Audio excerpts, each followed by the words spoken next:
¿Cómo estás, Valeria? ¿Cómo estás? Muy bien. ¿Y tus amistades cómo van?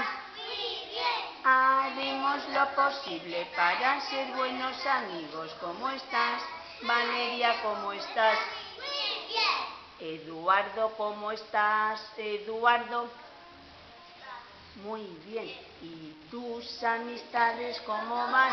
Muy bien. Haremos lo posible para ser buenos amigos. ¿Cómo estás, Eduardo? ¿Cómo estás? Díselo tú a un niño. Tú, Eduardo, ¿cómo estás? Laura, ¿cómo estás? Muy bien.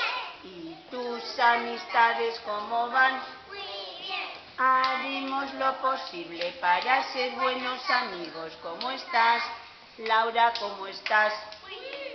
Aisa, ¿cómo estás? Aisa, ¿cómo estás? Muy bien. ¿Y tus amistades cómo van? Muy bien. Haremos lo posible para ser buenos amigos. ¿Cómo estás, Aisa? ¿Cómo estás? Muy bien. Valeria, ¿cómo estás, Valeria? ¿Cómo estás? Muy bien. ¿Y tus amistades cómo van? Muy bien. Haremos lo posible para ser buenos amigos. ¿Cómo estás, Valeria? ¿Cómo estás? Muy bien. ¿Cómo estás, Paola? ¿Cómo estás? Muy bien. ¿Y tus amistades cómo van? Muy bien. Haremos lo posible para ser buenos amigos. ¿Cómo estás, Paola? ¿Cómo estás? Muy bien. Andrea, ¿cómo estás? Andrea, ¿cómo estás? ¿Y tus amistades cómo van? Muy bien.